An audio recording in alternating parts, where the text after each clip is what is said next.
Free Africa.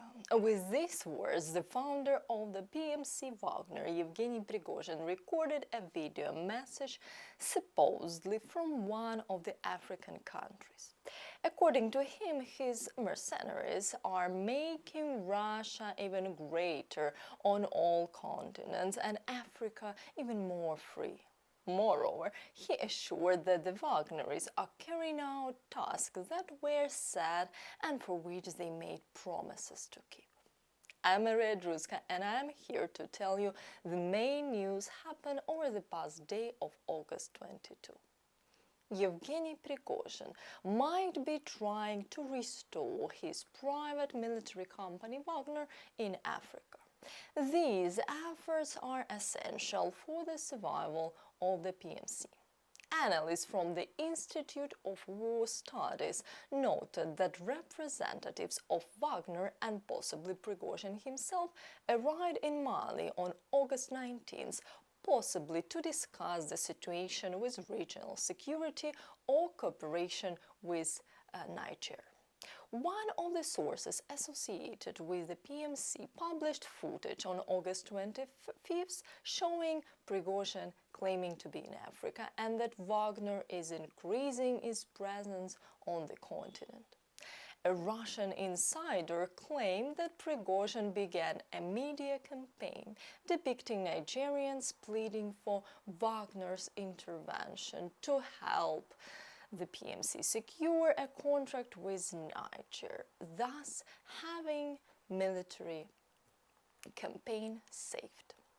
The sources claim that Wagner faced significant personnel and financial problems due to reduced funding after the uprising on June 24th this year and the recent announced withdrawal of troops from Belarus.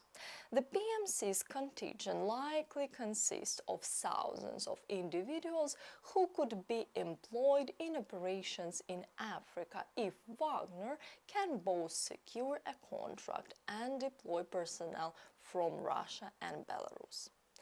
Actions that Prigozhin might consider as a last resort to maintain his independence from Russia's Ministry of Defense. One of the Russian military bloggers noted that it might be difficult for Russia's Ministry of Defense to replace the Wagneris in Africa. This is because Russian forces need time to train before deployment, at least some time. They have not established connection with local residents like Wagner has, and they might destabilize conflicts rather than suppress them.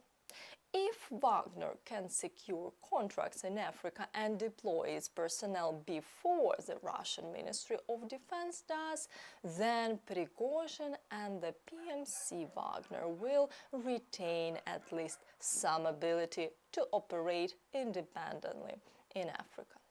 The representative of the main intelligence directorate of Ukrainian MOD, Andriy Yusov, in a comment for Liga.net said that there is nothing new in the video of the Wagner Group leader Yevgeny Prigozhin in Africa, as this terrorist group has long been present on this continent and it is now essentially returning to its traditional activity there.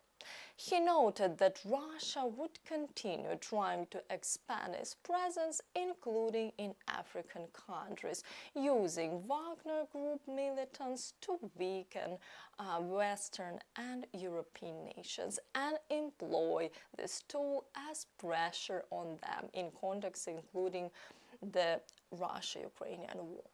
Yusuf also highlighted that for Prigozhin personally, this is essentially a business venture and a way to earn money. Apart from mercenary activities, a number of projects related to minerals are traditional for the Wagner terrorist group in this direction. Moreover, the domestic political context for Prigozhin is by no means closed, and in this history we will certainly see him again, he reported. By the way, guys, subscribe to my channel. I'm currently preparing two very interesting episodes. One will be out this Sunday, where you will learn who Prigozhin really is and what he hides behind his title as the founder of Wagner. And the second episode will be about the operations of Wagner PMC itself, where and how they operate. So subscribe and turn on notification buttons so you don't miss out.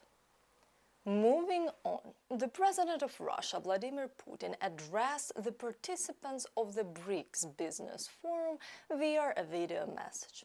The event took place on August 22 in Johannesburg, South Africa, as part of the prelude to the main summit of the BRICS member countries. The main points from his statements: 3.7 million Russian families will improve their living conditions by the end of 2023. Probably those who will be relocated to Mariupol or other occupied territories. Hopefully improve doesn't mean switching from a two-room apartment to a one-room with a better view on the brick wall. Russia entered the top 5 largest economies in the world in 2022. Top 5? Marvel Universe, DC Universe, Harry Potter Universe. Which universe are we talking about here? From January 1, 2024, a voluntary savings program for citizens will start, allowing people to create a safety pillow. Well, that sounds good, although the dollar might be around 200 by then and prices might be 3 times higher. As long as that pillow isn't made of rubles, those tend to deflate faster than a party balloon near a cactus. Oh, wait. The expected average life expectancy in Russia this year exceeded 73 years, returning to the pre-pandemic level. It's amazing that you can achieve this when vodka is considered an essential service.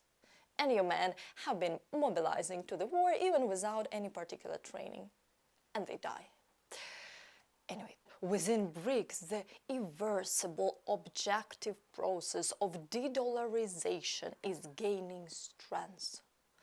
Sounds like a trendy new diet. Have you tried de-dollarization? I lost 20 pounds. From my bank account.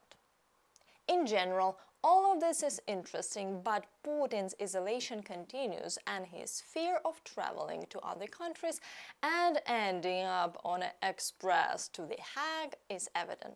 He even cancelled his trip to Turkey to meet with Erdogan.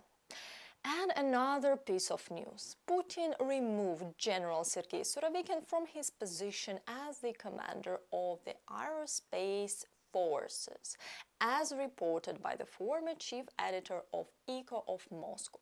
Following him, sources from other Russian channels reported the same. There is no official confirmation of the general's resignation, but the fact that he disappeared from the public view after Prigozhin's rebellion is undeniable.